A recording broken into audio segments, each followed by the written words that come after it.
Halo semua, kembali lagi di cerita Daniel Podcast. Untuk kali ini kita punya cerita tentang apa ya? Yang pastinya itu seru dan enak banget buat didengerin pas lagi santai. Yang juga bisa menambah ilmu pengetahuan kalian nih. Mau tahu ceritanya tentang apa? Langsung aja kita dengerin ya episode kali ini. Selamat mendengarkan. Nah, untuk episode kedua ini ceritanya adalah tentang timun emas. Nah, mungkin bagi kalian yang udah pernah dengar cerita tentang timun emas, kalian mungkin bisa rewind lagi melalui episode ini. Atau mungkin buat kalian yang baru pertama kali dengar, kalian pasti penasaran banget kan gimana cerita tentang timun emas itu.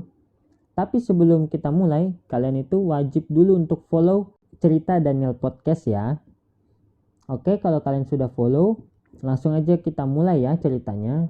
Dahulu di Jawa Tengah ada seorang janda yang sudah tua. Mbok Rondo namanya. Pekerjaannya hanya mencari kayu di hutan. Sudah lama sekali Mbok Rondo ingin mempunyai seorang anak.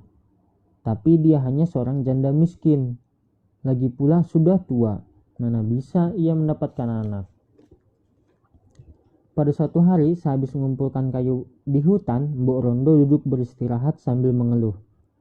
Seandainya aku punya anak, beban hidupku agak ringan sebab ada yang membantuku bekerja.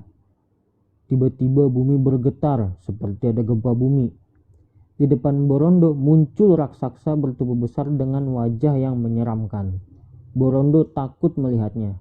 Hai Mbok Rondo, kamu menginginkan anak ya? Aku bisa mengabulkan keinginanmu, kata raksasa itu dengan suara keras. Benarkah? Tanya Mbok Rondo. Rasa takutnya mulai menghilang. Benar, tapi ada syaratnya. Kalau anakmu sudah berumur 16 tahun, kau harus menyerahkannya kepadaku.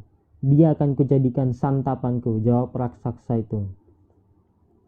Karena begitu inginnya dia punya anak, maka Mbok Rondo tidak berpikir panjang lagi.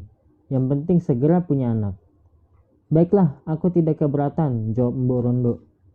Kemudian raksasa itu memberi biji mentimun kepada Mbok Rondo.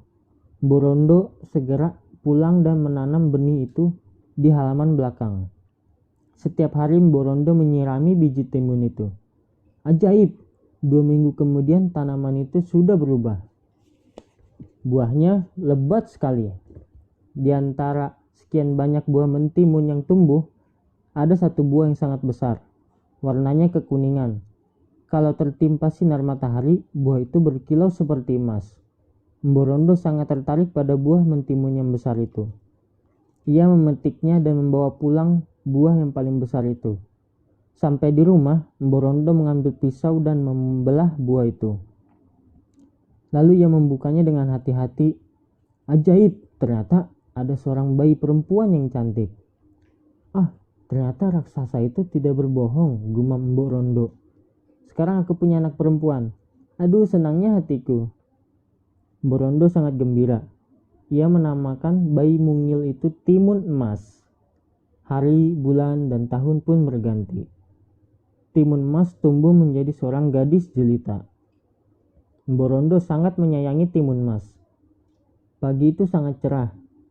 Mbok Rondo dan Timun Emas bersiap pergi ke hutan mencari kayu.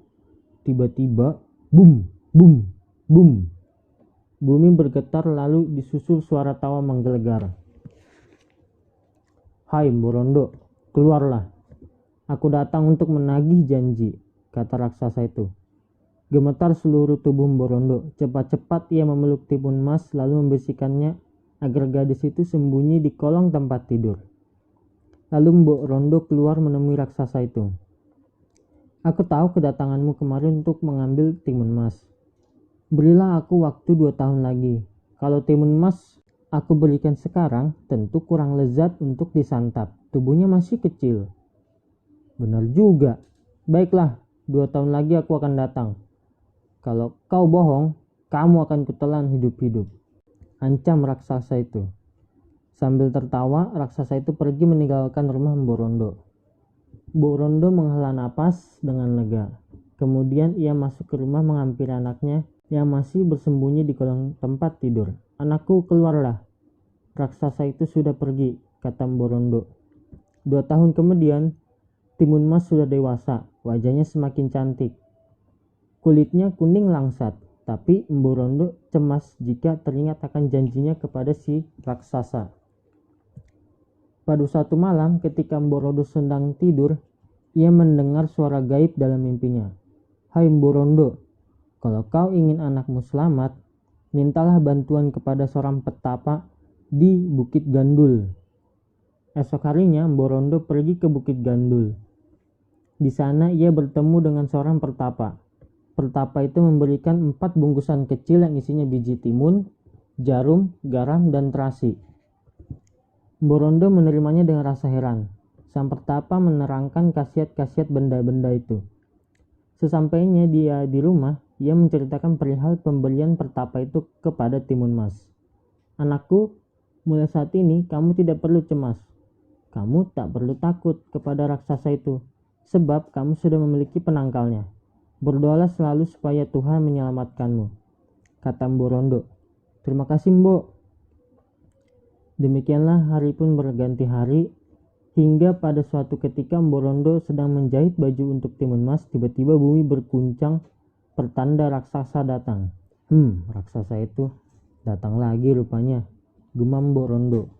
Benar saja, tak lama kemudian raksasa itu sudah ada di depan ambang pintu. Huhuhu, mana Timun Mas? Ayo, cepat serahkan dia padaku.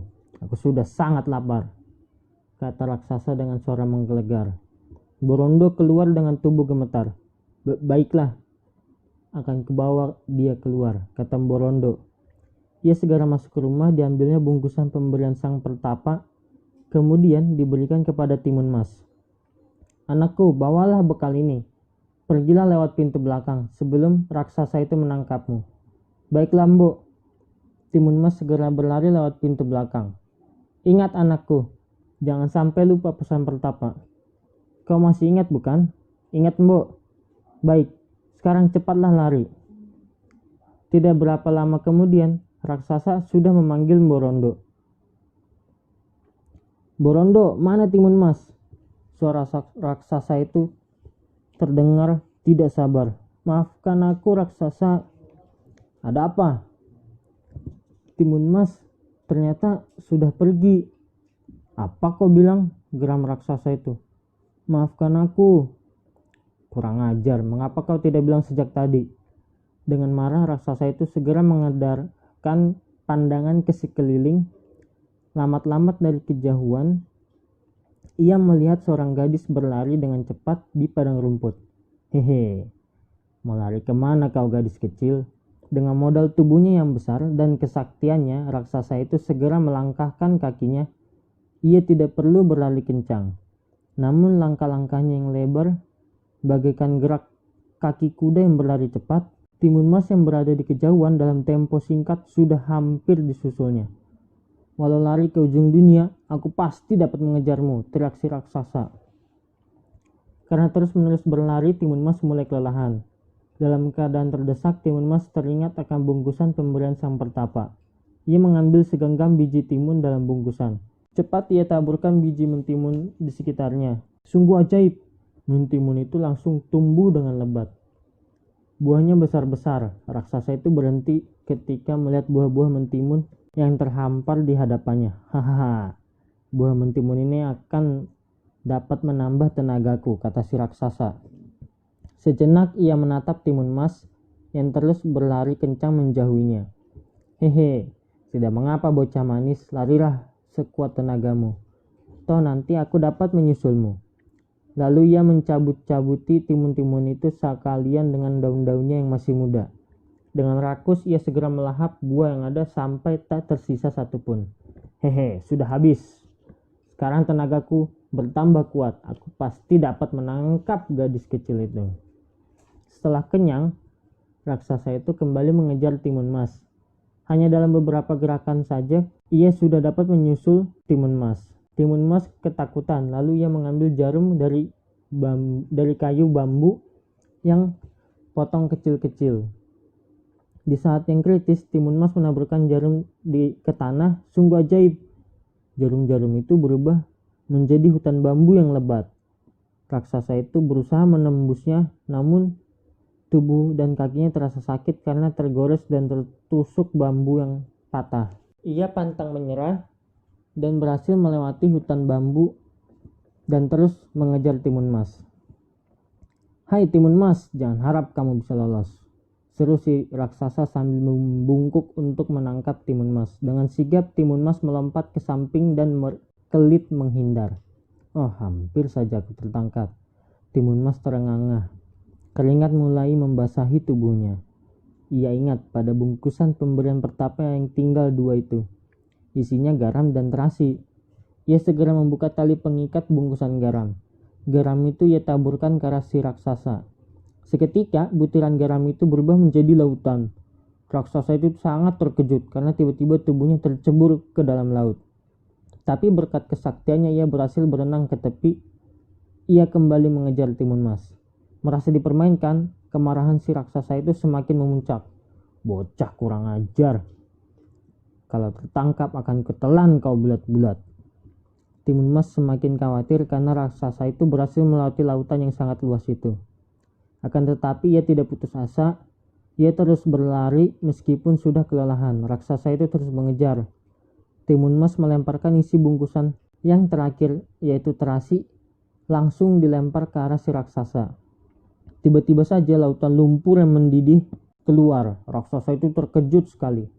Dalam sekejap, tubuhnya ditelan lautan lumpur. Dengan segala upayanya, ia berusaha menyelamatkan diri. Ia meronta-ronta, tapi usahanya sia-sia. Tubuhnya pelan-pelan tenggelam ke dasar. "Timun Mas, tolonglah aku. Aku berjanji tidak akan memakanmu." Raksasa itu minta belas kasihan. Tapi lumpur panas itu menelan tubuh si raksasa. Kini Timun Mas bisa bernapas lega karena selamat dari bahaya maut. Ia segera berlari ke arah rumahnya. Di kejauhan nampak Mborondo berlari ke arah Timun Mas. Kiranya wanita itu mengkhawatirkan keselamatan anaknya. "Syukurlah anakku, ternyata Tuhan masih melindungimu," kata Mborondo. Setelah keduanya saling mendekat, mereka berpelukan dengan rasa haru dan bahagia. Tamat. Itulah cerita Timun Mas. Gimana? Seru nggak? Oke, terima kasih ya buat yang udah dengerin. Jangan lupa follow, oke? Oke, ceritanya telah selesai. Terima kasih telah mendengarkan ya. Gimana cerita kali ini, seru-seru nggak? Dan kalian suka nggak? Enak kan buat nambah ilmu pengetahuan kalian juga kan? Nah, karena itu kalian itu wajib support dan follow cerita Daniel Podcast. Kalian juga bisa request cerita kalian dengan kirim langsung ke email gua, dan emailnya yang tertera di deskripsi podcast ini. Jangan lupa untuk share juga ke teman-teman kalian biar teman-teman kalian juga dapat ilmu baru seperti kalian hari ini. Terima kasih. Sampai ketemu di episode selanjutnya.